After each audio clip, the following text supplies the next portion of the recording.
Oke, Kak Dadan ini merupakan alumni dari Pendidikan Fisika Universitas Negeri Jakarta. Saat ini Kak Dadan sedang menempuh pendidikan magisternya di Teachers College National Chiayi University, Taiwan. Teman-teman bisa menghubungi Kak Dadan lewat email ya di dansu.sumardani@gmail.com. Nah, teman-teman, Kak Dadan ini merupakan sosok pekerja keras nih yang ulet dan terus mau belajar. Kak Dadan aktif berprestasi di bidang akademik, dibuktikan dengan beberapa penghargaan yang telah Kak Dadan raih. Seperti Undergraduate Award for Bachelor Universitas Negeri Jakarta pada Oktober 2019, First Winner of National Young Research Competition di Universitas Negeri Padang pada Oktober 2019, The Best Presenter of Young Research Competition di Universitas Negeri Padang pada Oktober 2019, dan masih banyak lainnya yang bisa teman-teman lihat.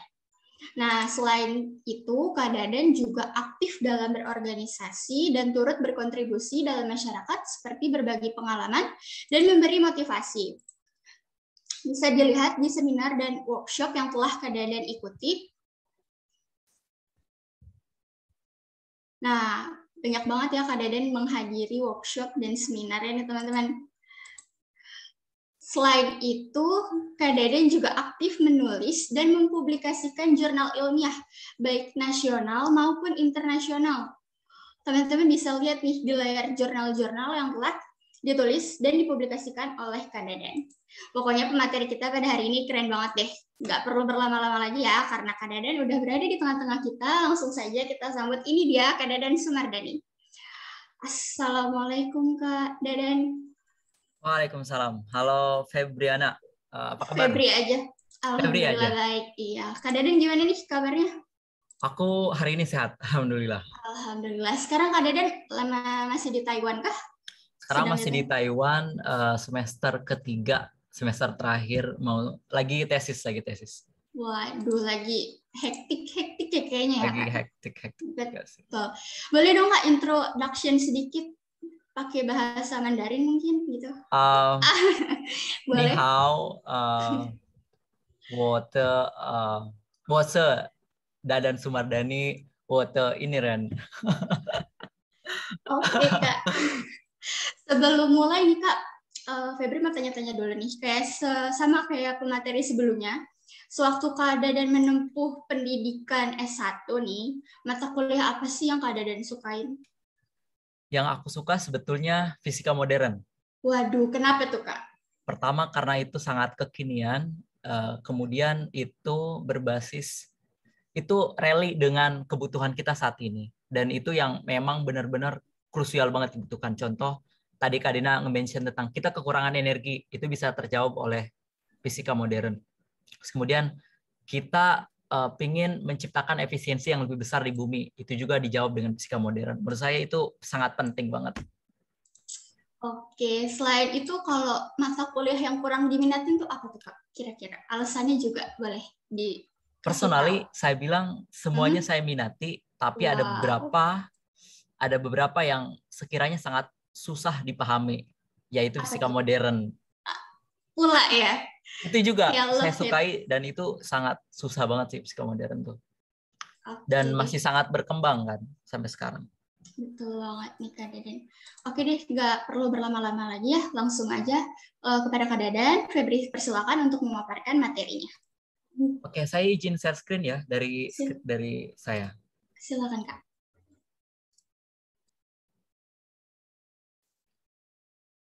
Oke, Febri, kelihatan segimana ini? Semuanya atau? Senyamannya Kakak aja. Nggak, Mau maksudnya share? Oh, slide-nya kelihatan kelihatan apa? semua. Semua. Kelihatan semua. Terlihat jelas. Oke, jadi hari ini saya akan menjelaskan terkait pendidikan fisika. Jadi teman-teman mungkin pahamnya pendidikan fisika itu hanya jadi guru. Sebetulnya tidak salah, tapi juga tidak benar juga ya, istilahnya 50-50 lah. Jadi saya akan menjelaskan tentang pendidikan fisika itu apa, kemudian apakah ada relasinya dengan fisika. Jadi kita mulai. Jadi ada beberapa hal yang akan saya gambarkan. Pertama ada profil kelulusan dan prospek kerja di bidang pendidikan fisika. Kemudian ada penjabaran peminatan pendidikan fisika, kemudian subjek yang terkait dengan pendidikan fisika, dan perkembangan dunia sekarang terkait dengan pendidikan fisika. Keyword yang akan saya bahas pertama adalah stimulus. Jadi teman-teman harus pahami bahwa pendidikan fisika itu seperti marketing, teman-teman. Kita hari ini sepakat kita berada di field fisika. Kita berbicara tentang fisika modern, kita berbicara tentang renewable energy, kita berbicara terkait fisika komputasi, misal untuk membuat black hole dan lain sebagainya. Kita butuh sosok-sosok marketing nih. Marketing itu untuk menarik orang-orang supaya masuk fisika. Siapa orangnya? Pendidikan fisika. Fungsi utama dari fisika adalah bagaimana nih mengajak si siswa-siswa kita SD, SMP, SMA biar mereka tertarik ke fisika. Salah satu yang paling penting adalah stimulus. Dan saya bisa klik. Ini salah satu proyek saya yang saya lakukan. Terlihat nggak ya, Febri? Belum, Kak. Belum. Ya, berarti saya ganti dulu.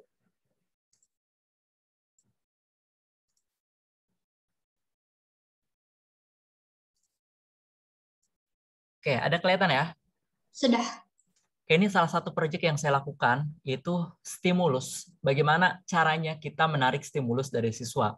Jadi saya buat YouTube saya menjadi banyak sekali stimulus-stimulus untuk gimana nanti kalau misalkan siswa lihat, oh fisika tuh menarik ya, nggak hanya tentang P sama dengan F kali A, nggak hanya tentang kecepatan, V sama dengan S dibagi T, gitu. Nggak hanya tentang itu.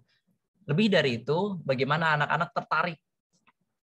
Poinnya adalah di sana. Kita lanjut lagi ke PPT. Dan ya, yang paling penting adalah bagaimana orang-orang agar mencintai fisika. Jadi making people love physics dengan cara helping, menolong, atau dengan menjadi fasilitator. Helping ini menurut saya lebih kepada anak murni yang misal ngajar bimbel. Teman-teman pasti nih ngajar bimbel kan. Nah, saya yakin bahwa teman-teman ini menolong siswa-siswa untuk mencintai fisika dengan menolong mereka mengerjakan soal dan sebagainya. Atau dengan memfasilitasi, khususnya ini orang-orang yang bergelut di bidang pendidikan, yang mereka hadir di sekolah, terus kemudian bilang, oh fisika itu menarik loh. Terus kemudian di museum-museum dengan menghadirkan inovator-inovator fisika, mereka menarik, tentu dengan adanya fasilitator tadi. Saya akan tampilkan juga beberapa video yang menggambarkan apa itu pendidikan fisika. Ini suaranya kayaknya nggak kedengar ya? Belum, Kak. Apa saya jelaskan aja ya. Nah, jadi ini troller. Jadi kalau misalkan teman-teman belajar tentang parabola nih, parabola, gerak parabola. Jadi bagaimana cara kita mengajarkan gerak parabola kepada siswa itu menggunakan pendekatan pendidikan fisika. Nah, bisa dilihat ya.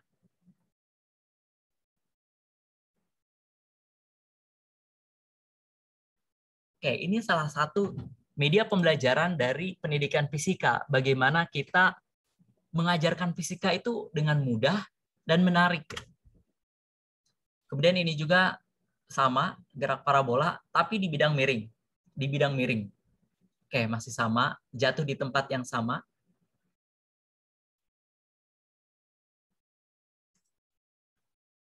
Oke, ini tadi di gerak parabola. Kita lihat di bidang yang lain. Ini salah satu video saya. Jadi ini menggunakan menggunakan lensa datar. Jadi panahnya lihat ada kiri panahnya. Ketika diisi air, panahnya tetap ke kiri, tidak ada perubahan. Bagaimana kalau misalkan kita ganti lensanya menggunakan lensa cembung, lensa positif. Kalau kita isi air, maka panahnya akan berubah.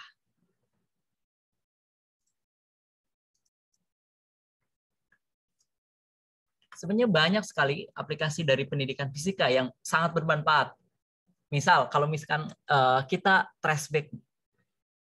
Kalau misalkan Febri pertama kali kenal fisika dari siapa? SMP kayaknya. SMP. Siapa yang kenalin? Iya. Siapa yang kenalin? Kayak dari sekolah sih, Kak. Kayak dari sekolah, betul. Betul. Nah, yang dibutuhkan dari pendidikan fisika adalah pendidik yang dapat menginfluence siswanya agar berada dalam track fisika atau bisa menjadi peneliti misal kimia dan lain sebagainya. Yang jelas ada di basis yang sama dengan fisika. Dan sebetulnya semua orang pingin nggak sih diikutin oleh punya kader istilahnya. Jadi kalau kita fisika, saya pingin ini banyak kader-kader saya yang dari fisika juga. Jadi seperti itu. Kita lanjut lagi. Jadi keywordnya adalah stimulus tadi. Saya bilang stimulus. Kemudian ada making people love physics. Nah, karena ini kan lagi PKKMB ya, saya coba flashback. Jadi apa sih capaian pembelajaran dari pendidikan fisika dan apa sih profil lulusan dari pendidikan fisika yang diharapkan? Jadi saya dapatkan kesimpulan bahwa fisika itu,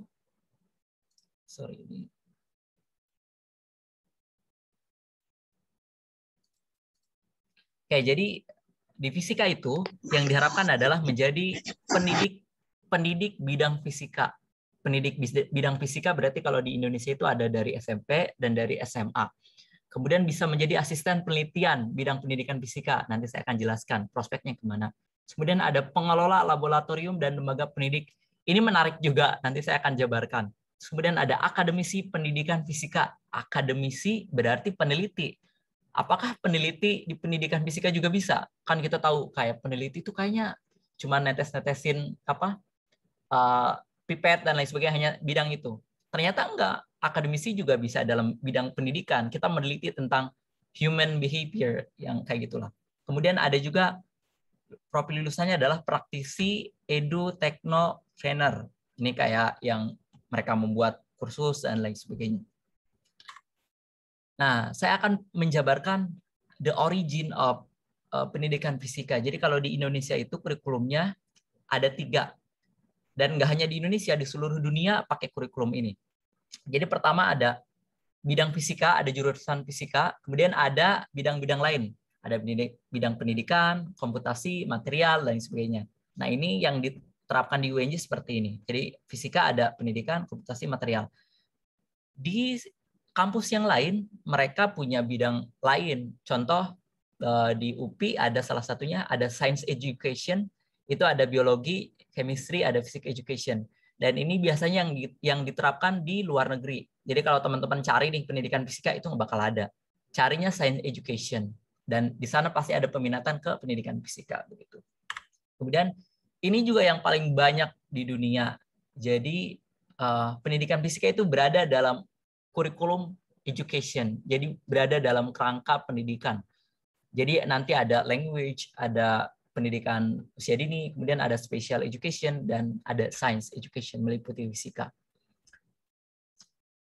Ini bermanfaat sekali fundamental pemahaman ini karena teman-teman nanti bisa menggambarkan jadi pendidikan fisika itu pendidikan atau fisika. Saya jawab dua-duanya. Oke, ini salah satu penggambaran dari apa itu fisika dan keterkaitannya dengan bidang-bidang lain. Jadi teman-teman paham sekarang ada classical physics, kemudian ada relativitas, kemudian ada quantum physics, ada banyak sekali dari bidang-bidang fisika. Kemudian teman-teman juga harus ingat, ada yang namanya filsafat fisika. Jadi ada filosofi. Nah, filosofi ini adalah bagian dari pendidikan. Bagian dari pendidikan sekali lagi. Jadi kalau misalkan teman-teman kepo gitu. Jadi sebenarnya awal mulai dari pendidikan itu dari siapa? Awalnya dari filosofi. Dimulai dari Aristoteles. Mereka mengajarkan fisika dengan proses pendekatan filosofi. Mereka menggunakan pendekatan pedagogi. Dan disitulah muncul ada istilah mengajar fisika, teaching fisik di saat itu. Menggunakan pendekatan filosofi. Jadi kalau kita fokus ke filosofi, di sini akan ada nature of reality. Jadi kayak hadirnya sebuah realitas itu gimana sih? Itu ditolong dengan pendidikan fisika dengan menjabarkan awalnya dari sini ke A, ke B, ke C. Kemudian ada filsafat ilmu. Kita harus paham bahwa fisika berasal dari filsafat ilmu. Jadi secara bertahap apa, kenapa, mengapa sampai sekarang munculnya fisika. Kemudian kita langsung masuk ada research interest. Nah, jadi mungkin teman-teman pendidikan fisika itu merupakan peminatan, sudah merupakan peminatan. Lebih kecil daripada itu ada yang namanya saya sebut dengan research interest. Jadi kayak saya itu minatnya ke penelitian apa sih? Jadi kalau misalkan di pendidikan fisika sendiri itu banyak sekali, tapi saya akan rangkumkan ketiga sih. Jadi pertama ada instructional design. Jadi teman-teman yang bikin pengembangan alat peraga, misal yang kayak tadi saya tampilkan di awal, itu dia pakai alat peraga kan. Itu menggunakan pendekatan R&D. Jadi menggunakan AD biasanya kalau model yang kita kembangkan. Kemudian ada quasi eksperimen design. Nah, ini mereka datang sekolah terus kemudian nyoba satu metode, entah menggunakan apa, kemudian dicek apakah ini ada peningkatan gitu. Atau kalau misalkan ada peningkatan, oke, kita ambil nih metode ini untuk di kemudian hari untuk kita terapkan. Kalau misalkan gagal, oke, jangan dipakai lagi ya metode ini gitu. Dan itu menggunakan pendekatan quasi eksperimen design. Kemudian ada lagi educational technology. Kalau ini mereka lebih kepada penggunaan teknologi. Contoh mungkin teman-teman familiar dengan PHET, PET, atau teman-teman Indo sering nyebutnya PET. Singkatan dari Physics Education Technology. Itu dikembangkan sama Colorado University di bawah proyek pendidikan fisika. Jadi kalau misalkan teman-teman mau nerusin S2 nih, bisa juga nih ke Colorado masuk ke PET ini proyeknya. Terus ada KOSCI. KOSCI ini punyanya Taiwan. Dia juga sama, dia menjelaskan tentang penggunaan teknologi dengan pendekatan computational science. Bisa juga dikembangkan oleh kayak orang-orang kayak Kak Mim di pemateri sebelumnya. Nah, kita masuk ke sebetulnya kalau misalkan teman-teman di S1 nih ambil pendidikan fisika, bakal jadi apa sih? Yang paling penting adalah pendidik bidang fisika, karena kita harus bilang hampir 80% orang-orang terinfluence menjadi pendidik fisika atau menjadi field fisika adalah melalui pendidikan formal. Dan dalam hal ini public school, atau bisa juga menjadi private school, atau menjadi juga cram school. Nah, khusus untuk public school itu hanya boleh diikuti oleh orang-orang yang lulusan S1 pendidikan fisika. Nah, khusus private school, ini sangat banyak sekali orang-orang yang dari fisika murni masuk ke private school menjadi pendidik di bidang fisika. Contoh teman-teman saya di Noah School, terus kemudian International School, kemudian ada di kayak penabur. Itu banyak juga dari orang-orang murni, dari pendidik, mereka menjadi pendidik di bidang fisika. Apakah itu boleh? Saya bilang boleh. Kenapa tidak? Selama mereka juga menggali tentang apa itu pendidik. Nah, itulah kenapa saya selalu bilang ke teman-teman saya yang murni, coba kamu belajar juga dong pedagogi gitu. Pedagogi itu bagaimana cara mengajar. Karena saya kurang tahu statistikanya, tapi ada yang bilang 50%, hampir 50% orang-orang yang kerja di bidang, orang yang lulusan dari fisika itu hampir setengahnya juga mengajar di private school, atau setidaknya pernah mengajar, entah itu di manapun. Dan saya menyarankan bidang fisika untuk belajar pedagogi.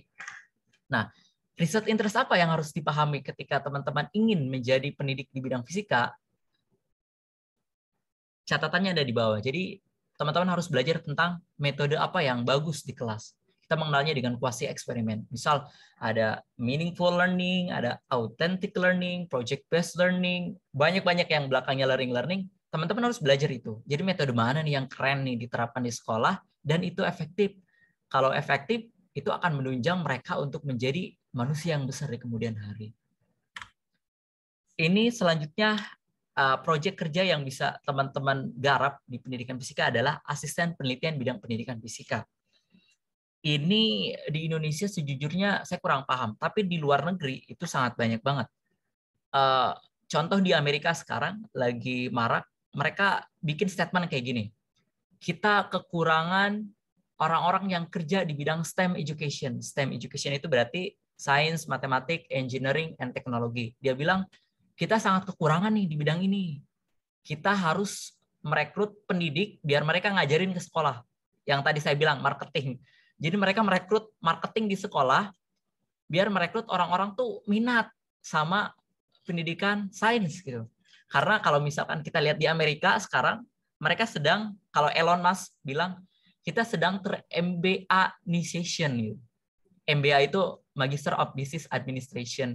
Di Amerika itu sedang banyak jurusan itu. Nah, jadi sekarang Amerika tuh lagi kayak switch, kayak kita harus lebih banyakin lagi nih yang bidang-bidang STEM. Maka sekarang lagi banyak juga bidang-bidang STEM education atau science education atau STEM education di Amerika. Sekarang lagi marak banget. Dan itu mereka merekrut asisten-asisten penelitian. Betul kata Kak Dena, jadi banyak negara-negara yang kita sebut dengan dying country. Jadi populasi penduduknya menurun, kayak decrease banget, menurun. Sedangkan di Indonesia sekarang lagi naik-naiknya kan, bonus demografi dan lain sebagainya. Itu teman-teman punya keuntungan lebih. Jadi kalau apply, misal Taiwan ini salah satu negara yang sedang menurun juga, Jepang menurun juga, Amerika menurun juga. Nah itu bibit-bibit dari Indonesia sekarang lagi diangkat kayak, oh ini nih Indonesia nih sekarang mahasiswanya lagi banyak, bisa direkrut nih ke negara-negara kita yang sekarang mahasiswanya lagi berkurang. Itu bisa jadi potensi juga. Dan kalau misalkan teman-teman mau cari di luar itu, misalnya teman-teman udah lulus S1, teman-teman bisa cari namanya fellowship. Fellowship itu teman-teman menjadi asisten penelitian di luar. Di luar negeri itu sangat banyak fellowship, teman-teman bisa cari itu. Kemudian kalau misalkan teman-teman mau menjadi asisten penelitian itu harus punya research interest apa? Teman-teman pertama harus punya variasi metode di kelas yang banyak. Jadi teman-teman harus belajar tentang kuasi eksperimen yang banyak. Mana yang lebih baik antara problem based learning atau inquiry learning misalnya. Teman-teman harus punya argumentasi mana yang lebih baik di antara ini dan mana yang sedikit lebih baik atau kelebihan dan kekurangan dari dua metode ini. Kemudian ada educational technology juga yang harus teman-teman pahami, harus belajar tentang kalau misalkan menggunakan teknologi ini baik nggak ya? Kalau misalkan menggunakan virtual reality bagus nggak ya? Kalau misalkan menggunakan web bagus nggak ya? Itu harus teman-teman pelajari kalau misalkan mau menjadi pendidikan fisika yang bekerja di asisten penelitian. Kemudian harus punya writing kompetensi juga, harus rajin-rajin menulis, harus belajar dari sekarang. Kemudian harus punya broad-minded. Jadi teman-teman harus berpikir sangat luas tentang fenomena-fenomena yang ada di pendidikan fisika. Nah, kemudian ini juga cukup menarik nih. Ini biasanya menjadi rebutan antara fisika dan pendidikan fisika. Pengelola laboratorium. Contoh, saya dulu pernah rebutan di PPIPTEK. Teman-teman tahu PPIPTEK di PPIPTEK itu di mana ya? Taman Mini. Betul. Betul, Taman Mini Indonesia. Taman Mini, TMI itu apa? Taman Mini Indonesia Indah. Betul. Itu ada satu pusat peragaan ilmu pengetahuan dan teknologi. Kita singkat dengan PPIPTEK. Setiap tahun mereka merekrut part-time job. Dan itu rebutan antara pendidikan fisika dan fisika murni dan pendidikan fisika. Karena apa? Mereka membuka dua-duanya, fisika murni atau pendidikan fisika. Tapi kalau misalkan kita balik lagi, sebetulnya lebih cocok kemana sih? Saya bilang cocok ke pendidikan fisika. Kenapa? Karena mereka tujuannya adalah untuk bisa menarik gitu dengan pendekatan pedagogika, entah dengan menggunakan pendekatan problem based learning kah, atau menggunakan inquiry lah di laboratorium itu. Jadi teman-teman bisa lebih explore nih. Dan saya sarankan kepada teman-teman pendidikan fisika agar lebih aware dengan adanya PPIPTEK ini nih, part-time tiap tahun. Saya waktu itu daftar juga, kemudian di tes terakhir saya nggak ikut karena waktu itu ada seleksi yang lain bentrok, jadi kayak ayo udahlah PPIPTEK buat yang lain aja. Saya kurang paham siapa yang lolos akhirnya. Tapi untuk PPIPTEK ini di pendidikan fisika sangat banyak sekali yang jadi alumni dari sana. Misal yang sekarang jadi laboran R&D siapa? Bu Rahma ya. Bu Rahma merupakan alumni dari PPIPTEK ini. Pernah menjadi part-time itu. Kemudian yang kedua, pekerjaan yang bisa teman-teman geluti adalah peranata laboratorium pendidikan. Nah, peranata laboratorium pendidikan ini singkatnya laboran lah ya. Bisa teman-teman bisa kayak contoh di pendidikan fisika itu ada laboratorium R&D, itu bisa apply dari S1 pendidikan fisika apply ke sana. Atau bisa juga kayak Mas Fajrid dan lain sebagainya bisa. Nah, riset interest apa yang harus teman-teman miliki ketika ingin bergelut di bidang pengelolaan laboratorium? Saya sudah beri catatan. Yang paling penting adalah teman-teman harus punya instructional design. Teman-teman harus mampu mengembangkan alat peraga, atau kalau tidak mampu, setidaknya mampu mendesain. Mengembangkan itu nggak harus teman-teman. Misal teman-teman bisa memberi uang kepada profesional untuk membuat itu, tapi teman-teman yang mendesainnya. Jadi teman-teman kayak saya harus membuat ini, tolong buatkan. Kita kasih fee ke mereka. Itu lazim, itu normal. Karena kita sebagai pendidik fisika, tugas kita adalah mendesain alat yang menarik. Kemudian teman-teman juga harus punya riset interest di manajemen laboratorium. Nanti ada mata kuliahnya ini di semester 7 atau 6 kalau nggak salah. Jadi teman-teman akan belajar tentang laboratorium yang bagus itu harus ada apa. Khusus untuk ini ya, khusus untuk publik. Kalau misalkan untuk laboratorium meneliti membuat material dan sebagainya, itu kan udah expert dari fisika murni. Kalau untuk fisika pendidikan, dia manajemen laboratorium. Dan itulah kenapa saya bilang cocok ke PPIPTEK, karena mereka akan belajar tentang manajemen laboratorium. Terkait manajemen laboratorium, ini menarik banget. Saya pernah bikin salah satu penelitian literatur. Jadi, laboratorium apa dan bagaimana yang bisa membuat siswa itu menarik. Siswa tertarik untuk belajar tentang sains. Ternyata ada banyak faktor. Salah satunya adalah kelengkapan dari laboratorium, yang sebetulnya di Indonesia cukup bermasalah. Kemudian selain itu adalah laborannya. Nah, laboran ini sekarang lagi dikejar-kejar sama pemerintah, kayaknya laboratorium tuh harus kita aktifkan lagi deh. Apalagi sekarang UN sudah dihentikan sejak COVID ya. Semoga setelah COVID mungkin kita sudah tidak ada beban-beban lagi untuk fisika. Dulu saya pernah melakukan penelitian di sekolah. Saya tanya ke gurunya, kenapa Bapak tidak melakukan kegiatan laboratorium? Dia bilang, karena kami punya beban. Bebannya itu adalah harus lulus UN. Jadi UN-nya terus gede. Jadi mereka hanya drill, practice. Mereka harus ngerjain soal terus. Sekarang UN dihapuskan. Teman-teman punya kebebasan sangat luas untuk mengeksplor laboratorium. Itulah kenapa saya bilang pendidikan fisika nih, belajar laboratorium yang serius, buat penelitian yang memadai terkait laboratorium itu harus gimana sih yang menarik. Dan itu kedepannya menurut saya akan lebih luas sejak UN dihapuskan. Oke, selanjutnya, nah ini salah satu CPNS. Kita sebetulnya nggak harus jadi PNS hidup itu. Kita bisa jadi bidang-bidang lain. Tapi setidaknya CPNS itu memberikan gambaran pendidikan fisika itu bisa jadi apa. Nah, salah satunya ini yang sekarang lagi banyak banget adalah menjadi pranata laboratorium pendidikan. Jadi laboran. Karena kenapa, teman-teman? Karena ini lagi penting banget sekarang. Menjadi pengurus laboratorium itu. Kemudian yang lainnya adalah akademisi pendidikan fisika. Nah, kalau misalkan tadi kan dari S1 langsung jadi di profesi itu. Nah, kalau misalkan akademisi pendidikan fisika, teman-teman harus belajar lagi, harus belajar S2, S3, kemudian membuat penelitian yang berdampak terhadap ilmu pengetahuan, khususnya di bidang pendidikan fisika. Kenapa kita butuh akademisi pendidikan fisika? Pertama, karena kita butuh generasi terbaru yang belajar tentang seberapa penting sih pendidikan fisika dan seberapa penting regenerasi dan seberapa penting teknologi, misal seberapa penting metode ini. Kita butuh orang-orang itu di bidang akademisi pendidikan fisika. Kita butuh profesor-profesor yang ada di pendidikan fisika, penerusnya Pak Made, penerusnya Prof. Agus, penerusnya Prof. Sunaryo, dan penerusnya profesor-profesor yang lain yang ada di Indonesia. Jadi menjadi akademisi pendidikan fisika juga penting. Teman-teman kalau misalkan habis pendidikan fisika S1 nih, kalau bisa lanjutin S2. Kemudian ini juga alternatif lain yang bisa ditawarkan. Jadi teman-teman bisa menjadi edu-teknopreneur. Teman-teman bisa mengelola instansi bimbel pribadi. Jadi banyak rekan-rekan saya itu, mereka membuat tempat bimbel sendiri. Karena kenapa? Karena dulu sejak UN masih banyak kan. Jadi mengelola bimbel itu penting banget. Jadi untuk memfasilitasi mereka, untuk menolong mereka dalam kesulitan-kesulitan pendidikan fisika.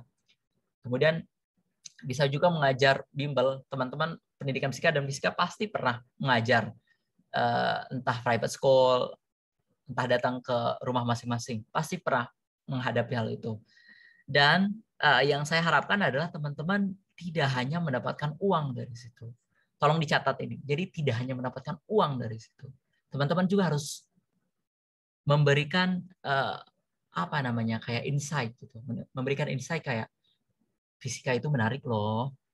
Kamu harus mau jadi harus mau jadi fisikawan loh. Fisikawan itu menarik loh gitu. Kayak mengajak mereka, tidak dengan controlling tapi dengan memberikan gambaran-gambaran yang menarik. Karena controlling kan dilarang kalau di pendidikan. Jadi harus mengarahkan aja, memfasilitasi. Nah, subjek terkait dengan pendidikan fisika, ini saya menjabarkan harusnya di awal. Jadi kalau misalkan mau jadi pendidikan fisika, apa sih yang harus kalian gali? Atau kalau misalkan kalian dari pendidikan mau jadi atau dari fisika murni mau jadi pendidikan fisika, apa sih yang harus kalian gali? Saya akan memberikan gambaran di sini. Jadi kita harus berpikir tentang ketika teman-teman dulu pertama kali kenal fisika itu siapa yang memperkenalkan fisika itu? Apakah guru? Apakah melalui pusat ilmu pengetahuan alam kayak PT IPTEK? Kemudian ada museum-museum kayak di Taman Mini, bukan Taman Mini apa? Taman Ismail Marzuki. Apa namanya tuh? Astronomi ya? Astronomi juga. Itu juga pusat IPTEK di situ. Atau melalui media sosial. Itu teman-teman silahkan berpikir kayak siapa yang mengenalkan fisika terlebih dulu ke saya. Bukan hanya mengenalkan fisika melalui hitungan ya, dalam artian kayak, oh fisika itu menarik loh gitu. Nggak hanya tentang hitungan loh. Teman-teman harus membayangkan ke situ. Dan kalau misalkan teman-teman sudah kebayang ke situ, oh kayaknya bisa nih menarik jadi orang di bidang itu, berarti teman-teman udah berpikir ada di pendidikan fisika. Kemudian pendidikan fisika itu murni fisika atau pendidikan? Saya jawab dua-duanya. Jadi teman-teman ketika masuk pendidikan fisika, teman-teman harus belajar fisika, mekanika, elektronika, fisika kuantum, semuanya teman-teman harus pelajari. Sehingga kalau ada yang nanya, sekarang ada matahari ya di bumi, teman-teman bisa jawab, ya betul, ada matahari sekarang di bumi, namanya teknologi fusi nuklir. Sekarang lagi dikembangkan, malah sudah diterapkan di beberapa negara untuk mendapatkan energi baru, terbarukan. Teman-teman harus paham itu. Terus kemudian kalau ada yang nanya, gimana black hole perkembangannya sekarang? Teman-teman harus bisa jawab, karena teman-teman adalah pendidikan fisika. Teman-teman harus bisa jawab, oh iya, black hole sekarang sudah ditemukan, gambarnya sudah ada nih di internet banyak, teman-teman bisa cek. Jadi teman-teman juga harus pandai fisikanya dan pandai pendidikannya. Dalam artian pedagogi. Pedagogi itu berarti harus pendekatan dengan orang, harus bisa harus bisa bersosialisasi dengan orang. Kemudian kalau misalkan menjabarkan pendidikan adalah gabungan antara filsafat berpikir dengan pedagogi. Pedagogi pendekatan bagaimana cara mengajar dan sebagainya.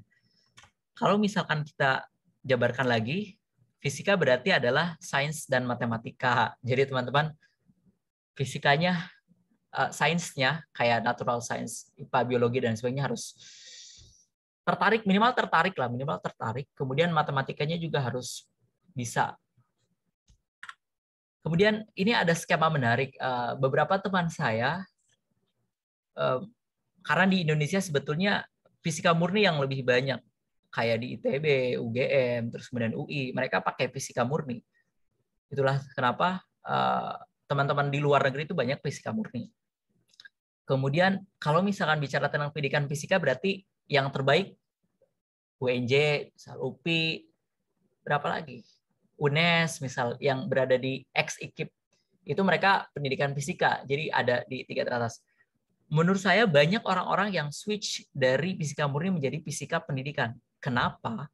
Karena mereka sadar, oh iya ya, kalau misalkan kalau kita semuanya fokus ke bikin fusi nuklir, fokus ke bikin pengembangan fisika modern, fokus ke fisika material, kita nggak punya agen-agen penerus. Gitu. Nah, banyak orang yang switch ke pendidikan, mereka belajar tentang pedagogi. Gitu. Mereka belajar ke luar negeri, banyak yang hal itu juga. Contoh, ada salah satu dari FMIPA tahun 2012, dia lulusan fisika murni, kimia kalau nggak salah kimia. Kemudian dia mengajar Indonesia Mengajar. Mungkin teman-teman tahu Indonesia Mengajar ya, yang SM3T. SM3T ke daerah-daerah terpencil. Kemudian dia dapat inspirasi, oh iya, saya butuh belajar pendidikan agar saya bisa menginfluence mereka ini yang ada di desa-desa. Jadi dia ambil STEM education, atau teman-teman bisa ambil physics education atau science education di luar negeri. Si orang ini dia sekarang kuliah di Ohio University. Jadi menarik banget. Dari fisika murni pun bisa menjadi seorang pendidik dan bisa keluar juga. Dan dari pendidikan fisika juga banyak ke luar negeri. Teman saya salah satunya ada yang di Amerika, ke Amerika S3-nya, tapi S3-nya di Amerika. Nah, karena banyak hal yang menurut saya sangat penting untuk pendidikan fisika, saya merekomendasikan program-program untuk pendidikan fisika, khususnya teman-teman yang keduanya ya, mau fisika murni atau pendidikan fisika, yang ingin catching di pendidikan fisika, artinya mengajar fisika, menjadi marketingnya fisika. Itu ada program-program rekomendasi dari saya. Pertama, Indonesia Mengajar.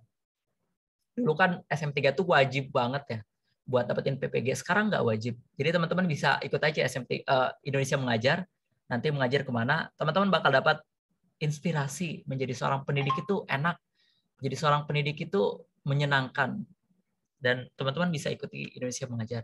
Terus kemudian saya merekomendasikan part-time PPIPtek, ini sangat realistis sekali, terutama bagi kawasan di Jakarta. Part-time PPIPtek wajib teman-teman coba. Kemudian teman-teman juga harus mencoba menjadi asisten laboratorium di UNJ atau di kampus masing-masing. Contoh, misal di Jakarta ada elektronika, kemudian ada laboratorium R&D, kemudian ada laboratorium media digital, kemudian ada fisika modern, ada fisika dasar. Jadi jangan luput dari beberapa hal ini. Asisten laboratorium harus dicoba. Kemudian untuk yang ingin gabung ke pendidikan fisika, buat media pembelajaran sebanyak-banyaknya. Media pembelajaran ini nggak harus berbentuk konkret ya, nggak harus berbentuk harus bikin tabung dan sebagainya. Teman-teman bisa membuat video simulasi seperti yang tadi saya bikin. Kayak ada botol terus isi air, itu menarik juga loh. Itu menarik buat anak-anak SD, SMP, SMA. Dan itu bisa semoga menginfluence mereka untuk menjadi seorang fisikawan di kemudian hari. Ini yang terakhir.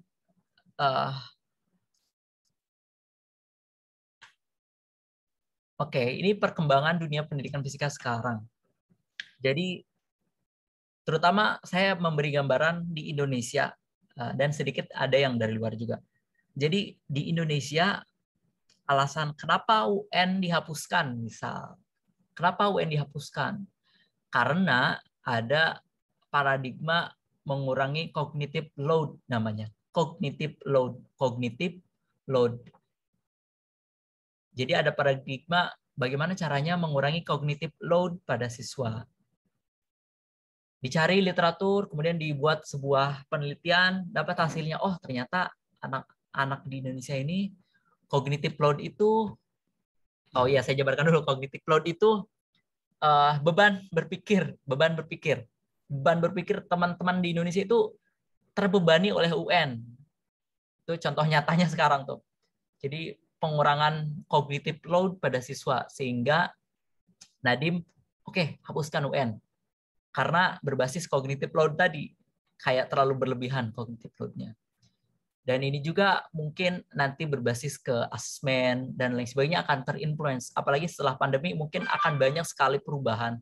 Dan menurut saya perubahannya tuh nggak perlahan. Menurut saya perubahannya sangat destruktif, perubahannya sangat revolusioner, dan teman-teman harus siap dalam hal ini. Entah pendidikan fisika dan fisika murni. Karena tidak menutup kemungkinan fisika murni juga mengajar di private school, mereka pasti belajar tentang hal ini. Cognitive load. Teman-teman bisa searching di Google tentang cognitive load. Ini sangat penting banget sekarang. Kemudian ini juga sangat penting, jadi sense of crisis for climate change. Kita harus paham COVID-19 ini banyak orang bilang salah satu penyebab dari climate change juga. Jadi di pendidikan fisika harus diaktifkan juga sense of crisis-nya. Kita harus berjuang mendapatkan energi terbarukan dengan efisiensi yang lebih besar. Dan kita mengajak kader sebanyak-banyaknya untuk tertarik di bidang fisika untuk bisa menghadapi banyak problem di sini. Ini juga sekarang lagi ramai. Terus kemudian ada teman-teman kenal Duhemian. Jadi Ini menarik.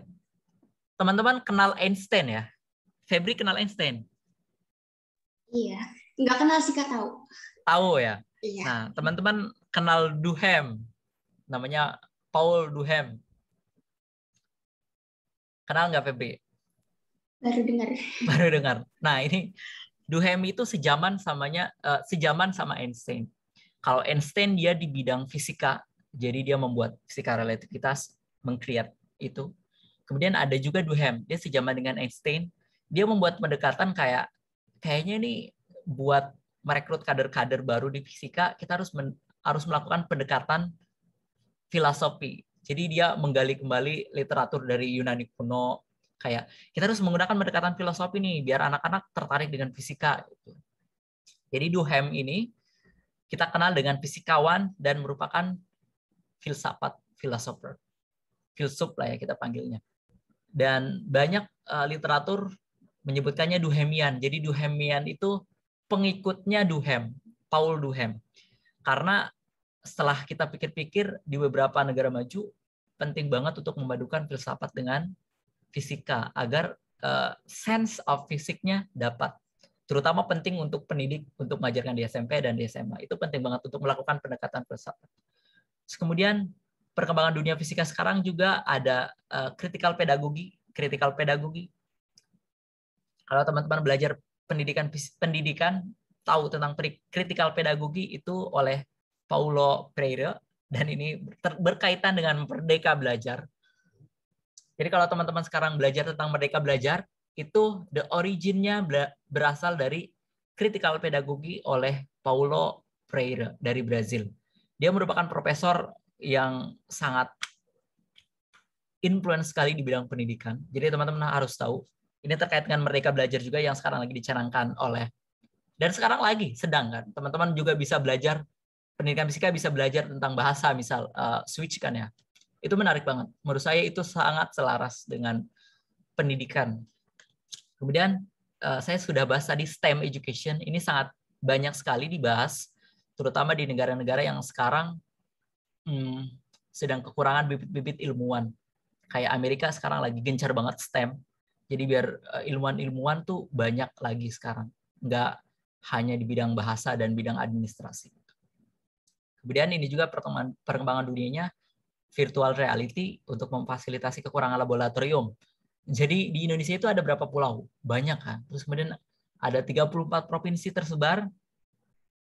Kalau teman-teman cek nih laboratorium di Jakarta aja ya, di Jakarta SMA 8 mungkin yang paling terbaik. Laboratorium oke lah, bagus. Pindah dikit ke top 10, laboratoriumnya tuh udah nggak memadai. Pindah ke top 50, wah udah nggak cocok lah. Bagaimana kalau di Indonesia? Bayangkan di Indonesia bandingkan Jakarta sampai yang paling ujung, misal di Lombok, di Papua, di Sulawesi. Bayangkan laboratoriumnya seperti apa. Dan bayangkan bagaimana mereka di masa depan, apakah mereka bisa menjadi seorang ilmuwan. Nah, itulah kenapa banyak spekulasi bilang kayaknya virtual reality ini bisa jadi laboratoriumnya masa depan. Jadi mereka bisa menggunakan VR dan merasakan, oh ternyata laboratorium di negara maju kayak gini loh. Dan saya harus bilang laboratorium di Indonesia itu nggak maju-maju banget kalau dibandingkan sama negara maju. Nah makanya kalau misalkan adanya VR ini, teman-teman bisa merasakan bagaimana laboratorium maju di negara maju. Kemudian yang terakhir adalah PISA. PISA ini singkatan dari Program for International Student Assessment. Diadopsi oleh Indonesia menjadi asesmen nasional atau disingkat AKM ya, Asesmen Kompetensi Nasional. Apa Febri singkatannya? Saya juga baru dengar itu, Pak. Oh, baru dengar. Iya, Nah, betul. jadi sejak UN dihapuskan, kita menggantinya menjadi asesmen nasional. Asesmen nasional ini tidak wajib bagi sebagian siswa SD, tapi untuk siswa SMP, SMA setahu saya wajib. Dan itu yang diujikan bukan soal-soal fisika, bukan soal-soal bahasa, tapi yang diujikan adalah soal-soal literasi, numerasi, dan sains. Jadi kalau misalkan saya bilang literasi, numerasi, ditambah fisika, literasi tambah matematika tambah sains itu jadi fisika, ya sama-sama aja gitu. Tapi intinya mereka belajar tentang literasi membaca, terus kemudian numerasi kayak dan sains, atau mungkin mirip TPA lah ya. Saya juga belum membahas tentang hal ini. Nah, ini beberapa perkembangan dunia pendidikan fisika sekarang. Teman-teman bisa akses PPT ini di website saya.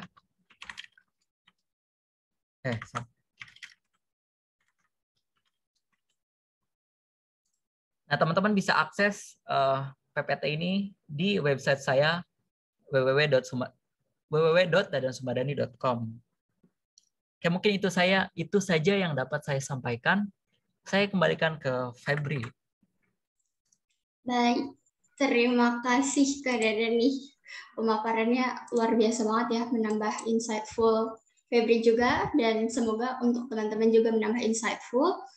Sekarang dibuka ya sesi tanya jawab untuk teman-teman semua yang mau bertanya sama Kak Dadan nih seputar pendidikan fisika, segala pun itu, apapun yang kalian penasaran, bisa boleh langsung menggunakan fitur raise hand atau bisa juga tulis di kolom chat. Sambil menunggu, Febri angkatan berapa ya? 2019, Kak. Berarti semester 3 ya? Udah masuk semester 5. Oh, udah semester 5? Semester 5. Dosen akademiknya siapa? Dosen pembimbing akademik, Pak Iwan. Oh, Pak Iwan. Pendidikan fisika atau fisika murni? Dari fisika murni. Fisika murni. Oke nih Kak, udah ada pertanyaan masuk ya. Dari anonim. Pertama, cara dapat beasiswa S2 ke luar negeri gimana sih Kak? Boleh mungkin tipsnya. Boleh mau langsung dijawab Kak? Oh ya udah, langsung jawab aja deh. Oke, silakan. Sebenarnya saya buka PPT lagi. Jadi di PPT ini saya jabarkan ada research interest. Jadi teman-teman pertama yang harus dilakukan adalah gali research interest teman-teman dulu. Jadi kalau beasiswa itu di seluruh dunia banyak. Kalau misalkan teman-teman udah fokus di bidang riset. Sekali lagi ya, S2 itu berbasis riset. Jadi yang pertama harus teman-teman gali adalah research interest. Kalau misalkan di pendidikan fisika ya udah berarti gali interest di pendidikan fisika itu mau kemana. Kalau teman-teman dari fisika murni, gali research interest-nya mungkin mau ke fisika komputasi atau mau ke fisika kayak Kadena tadi, renewable energy dan sebagainya. Jadi pertama gali research interest. Pengalaman saya, research interest saya adalah tentu pendidikan fisika. Kemudian research interest-nya adalah educational technology. Jadi bagaimana menggunakan teknologi pada pendidikan fisika agar teman-teman bisa terinfluence seperti itu. Ketika saya gali-gali di negara mana nih yang bisa menampung research interest saya, karena setiap negara punya powerful dan weakness yang berbeda gitu. Salah satunya di Taiwan itu teknologinya lumayan advance. Jadi saya apply ke Taiwan, mereka bisa merekrut saya jadi fellowship dan dapat scholarship juga dengan berbasis research interest tadi. Kemudian selain itu juga tadi Kak Dena bahas bahasa ya. Bahasa itu penting banget. Jadi Indonesia tuh emang bukan native, kita bukan native language. Jadi kalau di Asia tuh yang native banget Filipina. Filipina tuh bagus banget bahasa Inggrisnya. Jadi Filipina itu bagus banget, tapi mereka sainsnya kurang. Ini salah satu kelebihan kita nih. Jadi Filipina itu bahasa Inggrisnya bagus, sainsnya kurang. Indonesia itu menurut saya sainsnya nggak terlalu bagus juga, tapi bisa bersaing. Sainsnya bisa bersaing. Terutama orang Indonesia tuh semangatnya kali ya. Semangatnya bisa bersaing lah. Dan itu bisa jadi angka lebih teman-teman. Jadi tadi satu research interest, terus kemudian bahasa. Nah yang ketiga ini yang paling penting menurut saya. Cari relasi melalui konferensi dan melalui dosen pembimbing. Jadi konferensi bisa teman-teman gabung. Misalnya teman-teman incer Jerman, teman-teman coba aja konferensi ke Jerman. Itu pasti dapat profesor yang dari Jerman. Kalau teman-teman tertarik misal ke Jepang, coba aja konferensi ke Jepang. Terus menemui profesor, nanti bisa kenalan. Intinya kenalan lah, nggak hanya konferensi terus kemudian jalan-jalan, enggak gitu. Konferensi terus kemudian kenalan. Karena dari konferensi itu teman-teman bisa dapat kenalan yang luas dan itu salah satu manfaatnya dari situ. Kemudian juga dosen pembimbing juga itu harus jadi pertimbangan.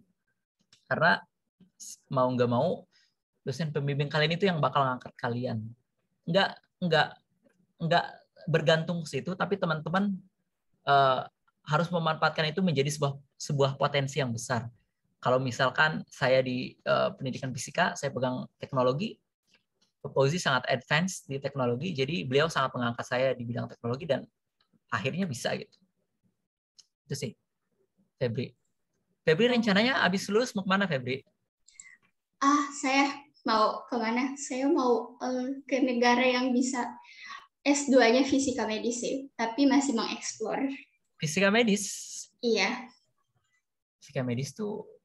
Mungkin kakak ada saran negara mana yang harus saya... Tapi sejujurnya saya nggak tahu fisika medis itu bagian apa ya. Bisa dijelaskan lebih lanjut? Setahu saya nggak pernah dengar. Saya nggak pernah dengar ya. Kalau pribadi saya nggak pernah dengar fisika medis.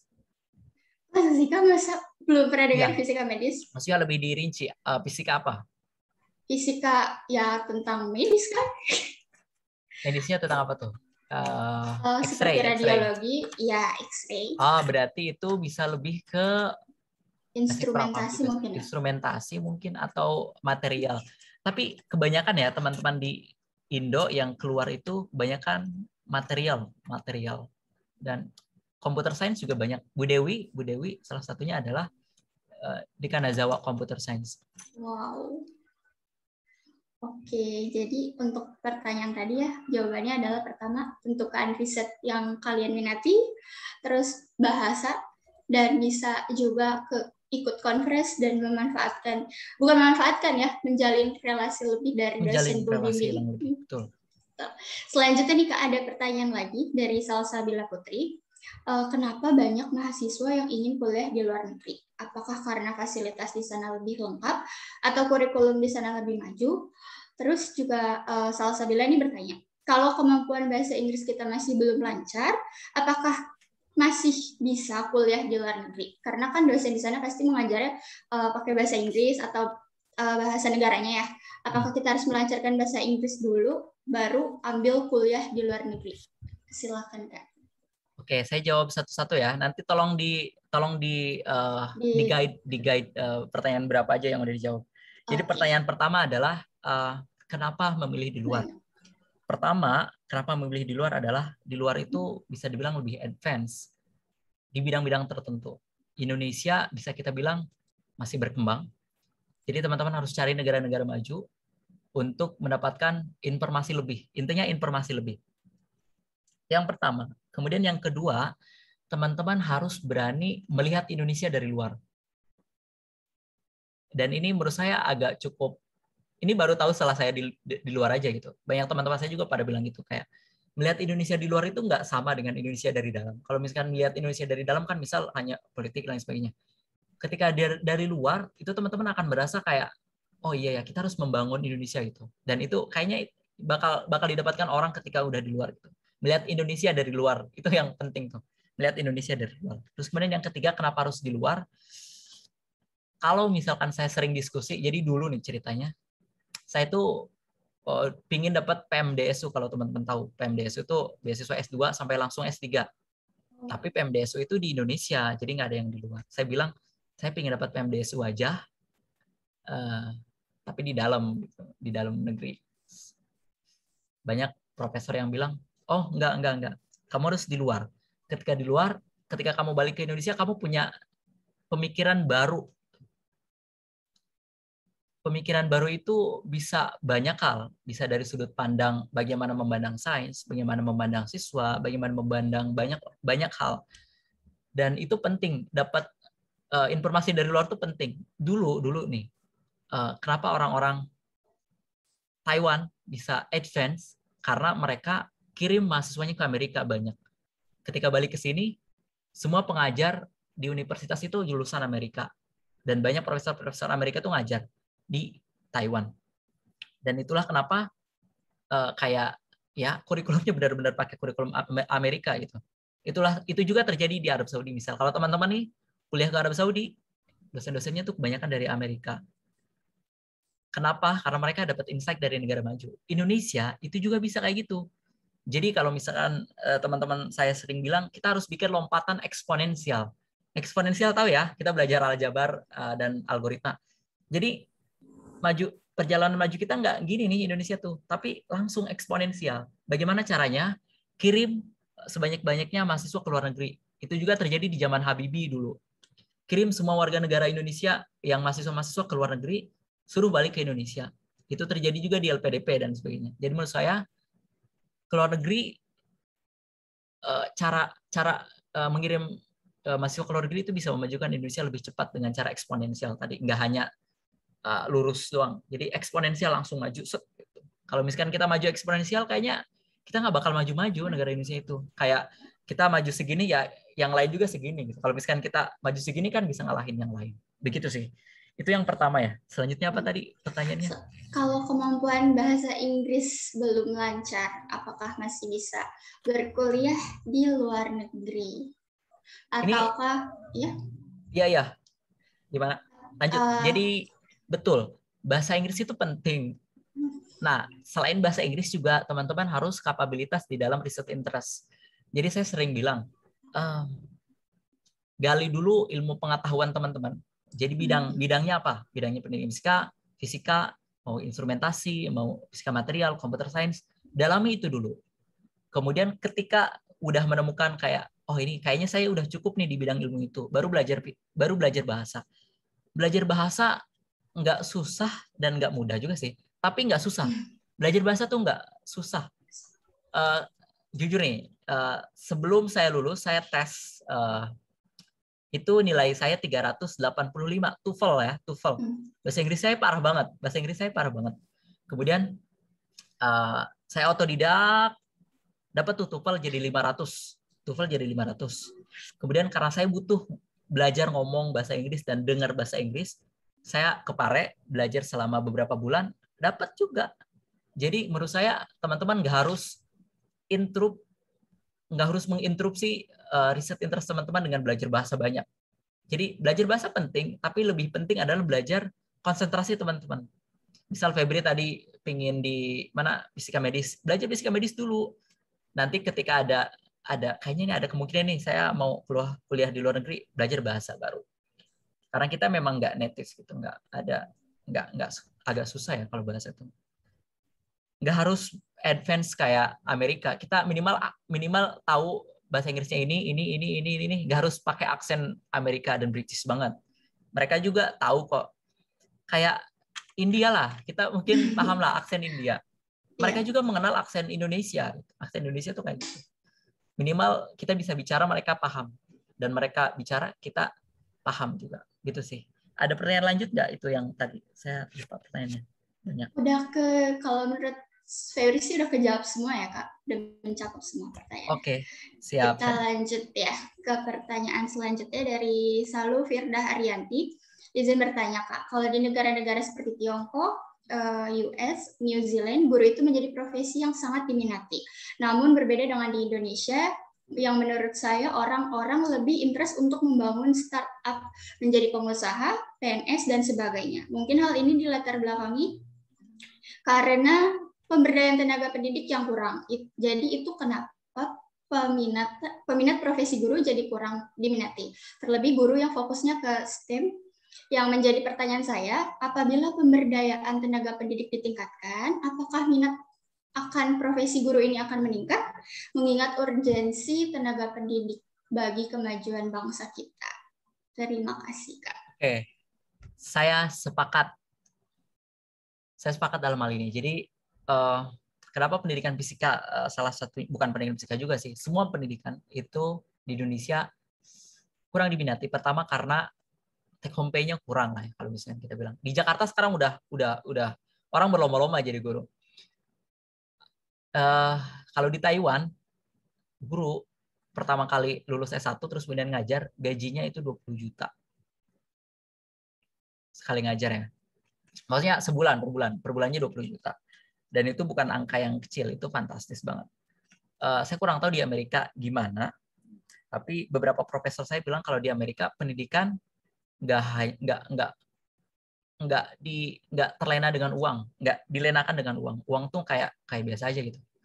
Apalagi kalau dibandingkan dengan biaya hidup di Amerika gitu. Kayak biasa aja sih kalau guru juga kalau di Amerika.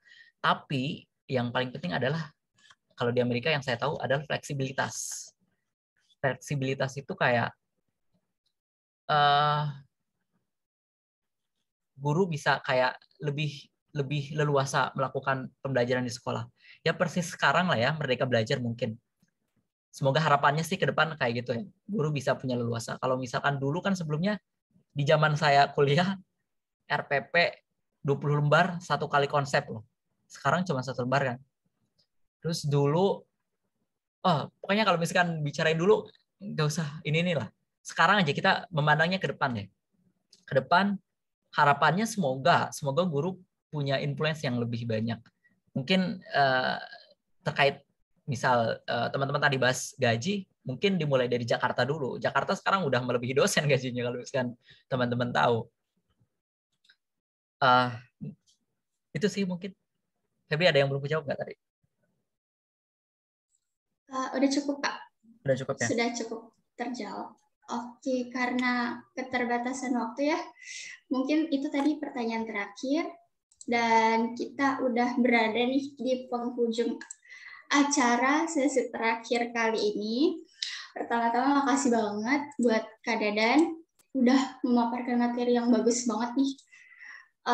Terus juga semoga apa yang udah Kak Dadan paparkan hari ini bisa bermanfaat bagi kita semua. Semoga tenaga pendidik kita tuh semakin maju ya kayak. Dan akhir kata, terima kasih untuk Kak Dadan. Saya Febriana Yunhas Putri selaku moderator pada sesi terakhir kali ini pamit undur diri. Terima kasih atas perhatiannya. Assalamualaikum warahmatullahi wabarakatuh. Saya kembalikan kepada MC. Baik, terima kasih Kak Dadan dan terima kasih Kak Dadan untuk materinya dan terima kasih Febri untuk moderasinya. Nah, nggak kerasa materinya tiga-tiganya udah lewat semua nih teman-teman. Tapi karena tadi tuh mulainya pagi banget dan sekarang udah siang, aku pengen make sure deh kalau teman-teman tuh still awake. Boleh minta reaction-nya nggak? Nih kayak gini. Wow. Ayo dong, aku kan pengen tahu kalau kalian tuh still awake gitu.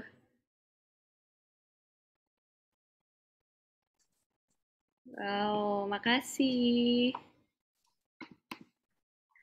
Nah, teman-teman, karena ketiga materi tadi udah lewat, dan ternyata kita jadi tahu ya, ternyata fisika tuh luas banget, teman-teman. Jauh lebih luas dari yang kita bayangkan.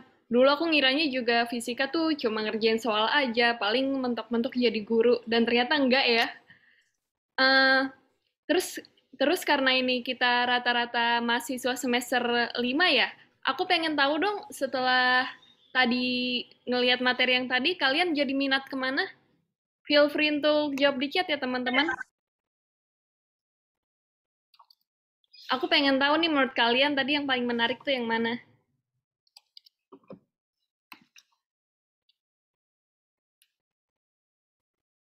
Fisika komputasi. Wah, ini pasti jago ngoding nih, pinter banget. Fisika energi. Sama nih, aku juga suka fisika energi. Soalnya aku sebenarnya dulu tuh sukanya sama kimia teman-teman, tapi nggak tahu deh nyasar ke fisika.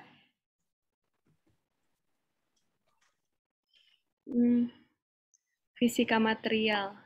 Oke. Rata-rata fisika energi ya? Oke. Sama-sama kayak aku.